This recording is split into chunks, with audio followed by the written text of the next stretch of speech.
Assalamualaikum warahmatullahi wabarakatuh. Bismillahirrahmanirrahim. Kita lanjutkan lagi kajian kita yang pada kali ini saya menanggapi sebuah buku berjudul Islamic Invasion karya Robert Murray, seorang misionaris Kristen berkebangsaan Amerika Serikat. Kali ini saya menanggapi buku tersebut pada halaman 118 yang dengan judul Kebangkitan. Saudara-saudara, para pemirsa Kereweng Aji Channel yang berbahagia serta kaum muslimin wal muslimat rahimakumullah. Assalamualaikum warahmatullahi wabarakatuh. Yesus Kristus, demikianlah kata atau Robert Murray menulis, Yesus Kristus tidak mati seterusnya. Dia menaklukkan dosa, neraka dan kuburan, dan secara badani bangkit lagi dari kematian pada hari ketiga, seperti yang tertulis di dalam kitab suci. Dia mati untuk menebus dosa-dosa kita. 1 Korintus pasal 15 ayat 3 dan ayat 4. Demikian juga dia bangkit untuk membenarkan kita. Surat Roma pasal 4 ayatnya 25. Namun ketika Muhammad mati, dia tetap mati. Dia tidak bangkit-bangkit dari kematian. Muhammad mati sementara Yesus Kristus hidup seterusnya. Demikianlah tulis dari Robert Murray pada bukunya halaman 118. Tanggapan saya atas pernyataan Robert Murray itu adalah sebagai berikut. Marilah kita baca dan kita perhatikan dalil-dalil tentang masalah yang tengah dibahas ini dengan seksama sebagai berikut.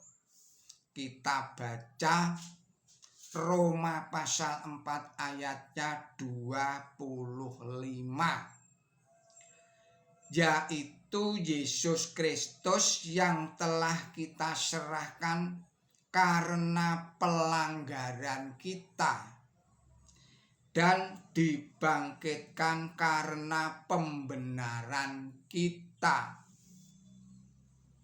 Saudara-saudara, para pemirsa Kereweng Aji Channel yang berbahagia serta kaum muslimin wal muslimat rahimakumullah.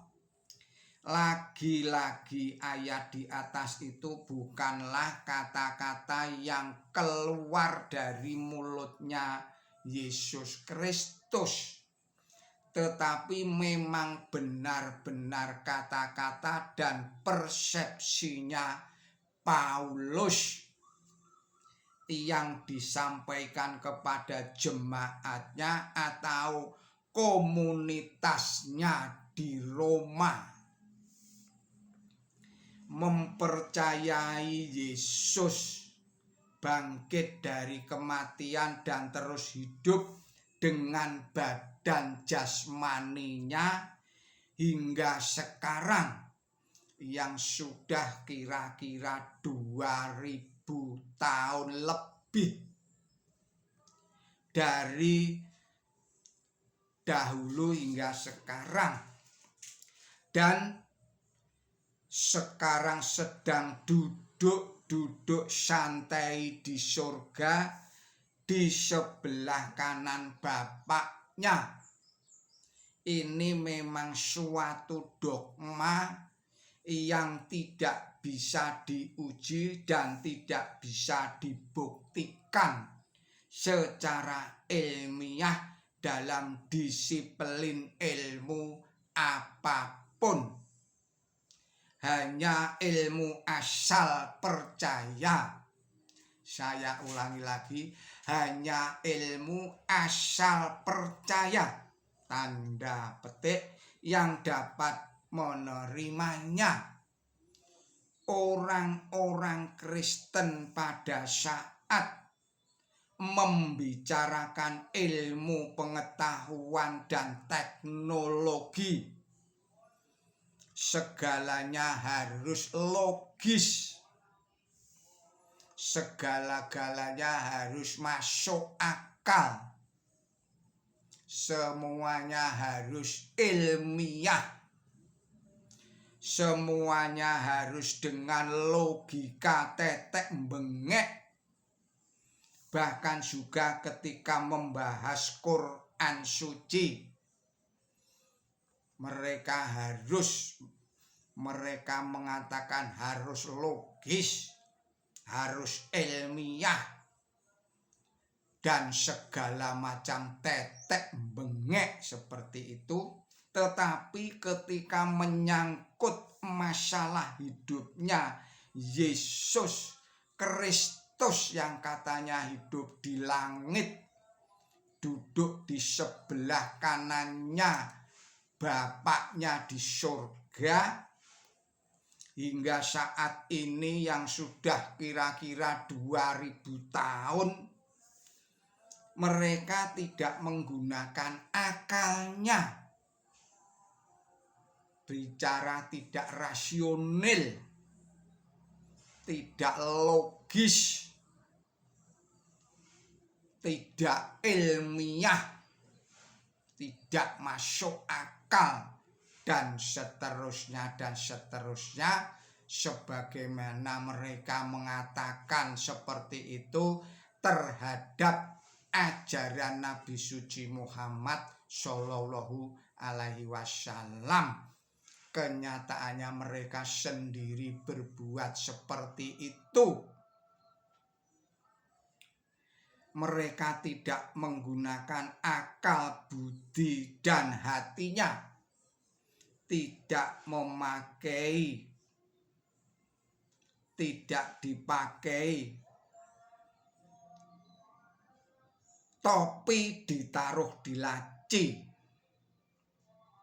Tidak memakai hati, tetapi ditaruh di laci otaknya.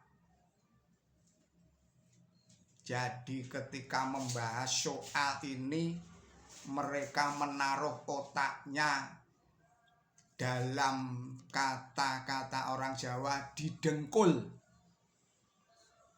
Mereka mengatakan Yesus punya 2 sifat, yaitu sifat ketuhanan dan sifat kemanusiaan.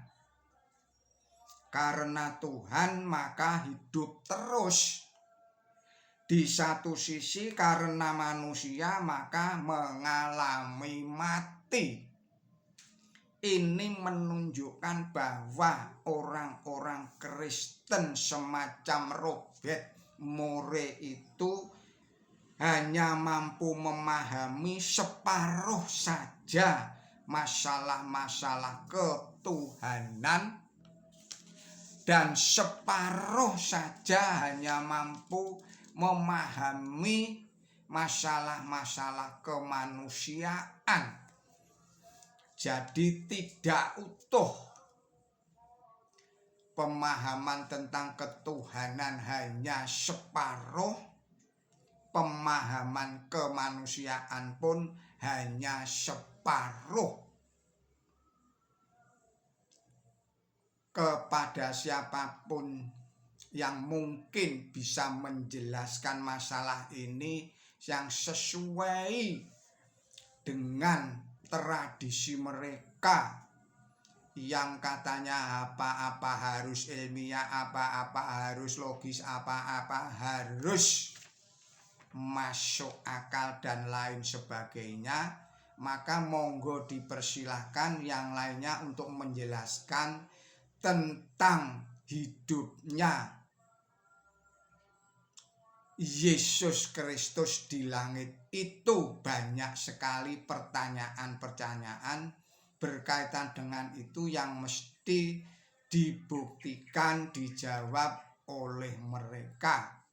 Demikian tanggapan saya atas buku The Islamic Invasion karya Robert Murray, halaman 118. Mohon maaf atas segala kesalahan dan kekilapan saya di dalam menyampaikan tanggapan ini. Billahi taufik wal hidayah. Wassalamualaikum warahmatullahi wabarakatuh.